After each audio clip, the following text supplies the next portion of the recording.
یہ قرآن جو ہم نے تمہیں دیا، کہا اگر ہم یہ پہاڑوں پہ نازل کرتے تو اللہ کے خوف سے ریزہ ریزہ ہو جاتے۔ اللہ نے یہ کتاب تمہیں عطا کی ہے، کتنے بد نصیب لوگ ہیں کہ اس کتاب کے ہوتے ہوئے بھی گمراہی کے گڑھے میں پڑے رہے اور ظلمتوں اور اندھیروں کے اندر زندگی بسر کر دیں۔ کہا اس کتاب کی تاثیرات، اس کے فہم کے اجالوں سے اتنی تاثیر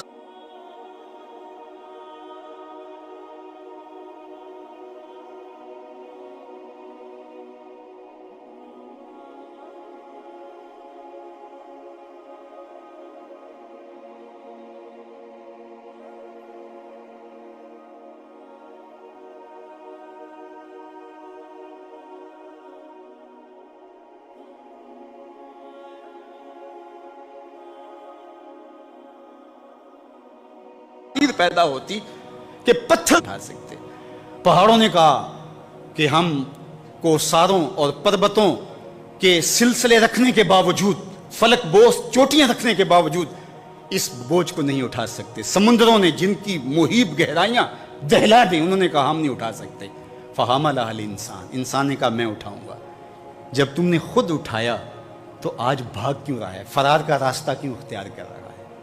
یہ قرآن آج سینے سے جوڑ اور اپنی زندگی میں اتار لے۔ لیلۃ القدر کے حسین لمحوں میں عہد کریں کہ قرآن کے ساتھ زندگی گزاریں گے۔ گر تو می خواہی مسلمان زیستن، نیست ممکن جز بقرآن زیستن۔ اگر تو مومن بن کے جینا چاہتا تو قرآن کے بغیر جی نہیں سکتا۔ اس کا ایک ایک لمحہ، ایک ایک ساعت، تیری زندگی کی ایک ایک گھڑی قرآن کے ساتھ گزرنی چاہیے تھی۔ تیرے سینے کا انتخاب کیا اس قرآن کے نزول کے لیے، پہاڑوں پہ نازل نہیں کیا۔ کو ہمالیہ کی چوٹیاں موجود تھی، پربتوں کے سلسلے موجود تھے، یہاں تا حد نظر پھیلے ہوئے سمندر موجود تھے، زمین کی چوڑی چھاتی موجود تھی، لیکن کسی کو اللہ نے یہ امانت دی، یہ امانت تو تجھ کو دی، اور تو نے اس کو سمجھا ہی نہیں، طاق میں رکھ دیا، غلاف میں لپیٹ دیا۔ اس کو غور کر، تیری روح بھی وجد کرنے لگ جائے گی۔ عرب کے 4 بڑے شاعر، ان میں سے ایک کا نام لبید بن ربیہ، بہت بڑا نام ہے۔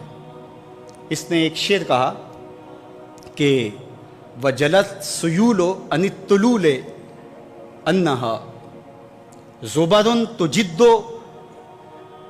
متونہا اقلامہا۔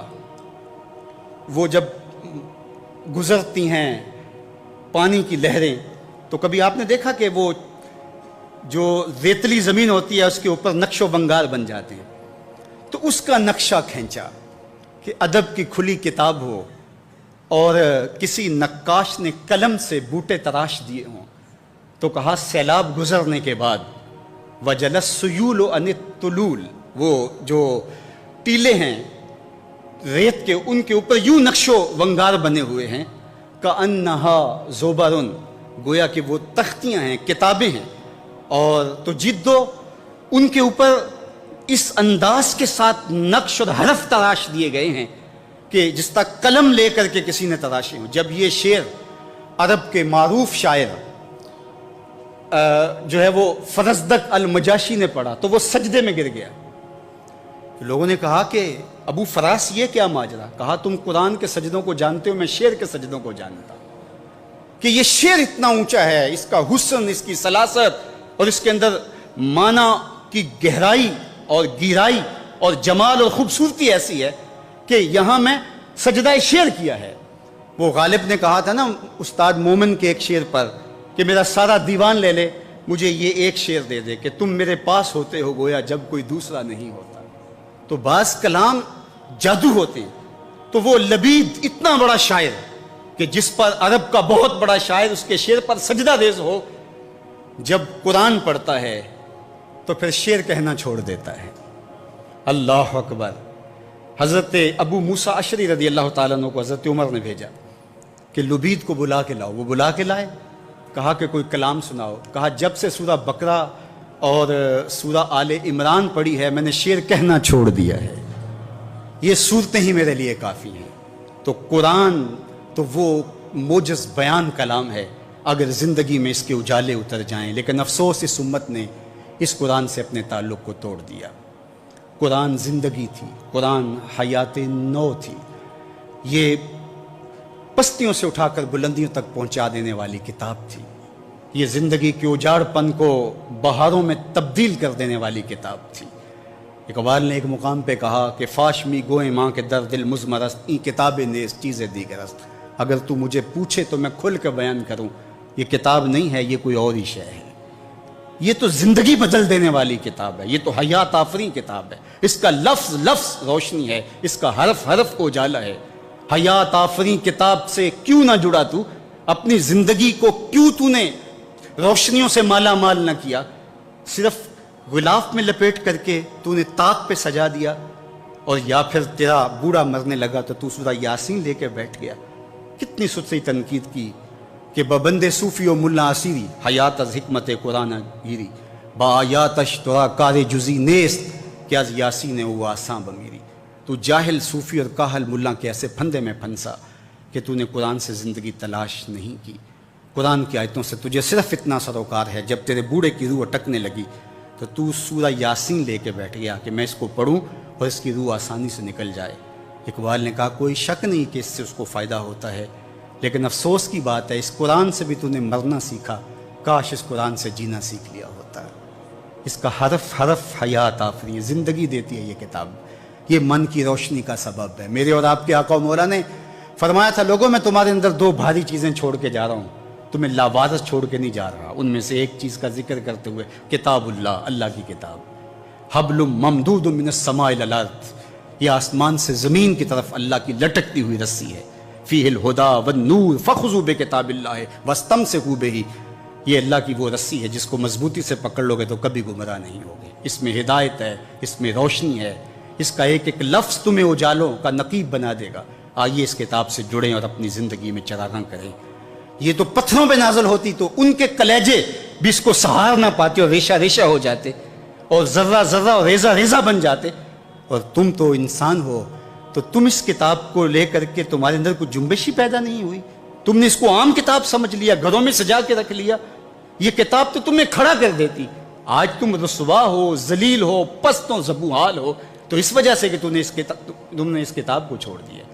شکوے میں جب زبان کھلی تو لہجہ تھوڑا تلخ ہو گیا، فتویٰ بھی متوجہ ہوا، لیکن جواب آتا ہے تو سارا نشہ اتر جاتا ہے۔ لہجہ کتنا سخت ہے۔ تیرے کعبے کو جبینوں سے بسایا ہم نے، نو انسانی کو غلامی سے چھڑایا ہم نے، صفائے دہر سے باطل کو مٹایا ہم نے، تیرے قرآن کو سینوں سے لگایا ہم نے، پھر بھی ہم سے گلہ ہے کہ وفادار نہیں، ہم وفادار نہیں، تو بھی تو دلدار نہیں۔ اقبال شکوہ گناہ ہے۔ اب جواب آتا ہے، سنیے، سارا نشہ اتر جاتا ہے، صرف لہجہ بدلتا ہے، تھوڑا سا صیغہ تبدیل ہوتا ہے، باقی سب کچھ وہی۔ ادھر سے آواز آ رہی ہے، صفائے دہر سے باطل کو مٹایا کس نے، نو انسانی کو غلامی سے چھڑایا کس نے، میرے کعبے کو جبینوں سے بسایا کس نے، میرے قرآن کو سینوں سے لگایا کس نے، تھے تو آبا وہ تمہارے ہی مگر تم کیا ہو، ہاتھ پہ ہاتھ دھرے منتظر فردا ہو، ہر کوئی مست مئے ذوق تن آسانی ہے، تم مسلمان ہو یہ انداز مسلمانی ہے، حیدری فقر ہے نئے دولت عثمانی ہے، تم کو اسلاف سے کیا نسبت روحانی ہے، وہ معزز تھے زمانے میں مسلمان ہو کر، تم خار ہوئے تارک قرآن ہو کر، تمہاری پستی، زبوحالی، ذلت، نقبت اور رسوائی کا سبب اور موجب اس کتاب سے دوری ہے۔ یہ امت آج بھی کتاب تھام لے اور اس کو سینے سے جوڑ لے اور اس کی تعلیمات پہ عمل پیرا ہو، آج بھی یہ امت سر بلند ہے۔ میرے حضور لاوارث نہیں چھوڑ کے گئے، کہا تمہارے اندر بھاری چیزیں چھوڑ کے جا رہا ہوں، ان میں سے ایک اللہ کی کتاب۔ تو اس کتاب کو جو ہر گھر میں موجود ہے، کسی نبی کا پیغام اصلی صورت کے اندر کسی امت کے پاس موجود نہیں ہے، لیکن ہمارے آقا و مولا کے سینے پہ اترنے والی کتاب کسی زیر و زبر کے تغیر کے بغیر اصلی حالت میں ہمارے پاس موجود ہے۔ اگر اس کتاب سے تعلق مضبوط ہوا ہوتا تو پھر آج ہم در در کی رسوائیاں نہ سہتے، آج پوری امت مسلمہ ظلم اور جبر کی باہوں میں کسی کرا نہ رہی ہوتی، آج ہمارا خون نہ بہہ رہا ہوتا اور ہم جبر کا شکار نہ ہوتے اگر اس کتاب سے ہم جڑے ہوتے۔ آئیے آج بھی اس کتاب سے جڑ جائیں، اس سے اپنے تعلق کو مضبوط کر لیں۔ لیلۃ القدر کے ان مبارک لمحوں میں اور رمضان المبارک کی ان حسین گھڑیوں میں، نزول قرآن کی بابرکت رات میں یہ عہد کر کے اٹھیں کہ زندگی کا ایک ایک لمحہ قرآن کی تعلیمات کے مطابق بسر کریں گے۔ یہ کتاب زندہ ہے، یہ کتاب زندگی بخش ہے، یہ کتاب ہمارے ہر درد کا مداوا ہے۔ اس کا فلسفہ پرانا نہیں ہوا، اس کی تعلیمات فرسودہ نہیں ہوئی، یہ ہر دور کے تقاضوں سے ہم آہنگ اور ہر دور کے تقاضوں کو پورا کرنے والی کتاب ہے۔ اس سے جڑنے والا کبھی نامراد نہیں رہتا۔ تو آئیے آج لیلۃ القدر کے ان مبارک لمحوں میں یہ عزم کر کے اٹھیں کہ ساری زندگی کتاب رحمت کے ساتھ گزاریں گے، اور جئیں گے تو قرآن کے ساتھ، مریں گے تو قرآن کے ساتھ۔ پھر دیکھنا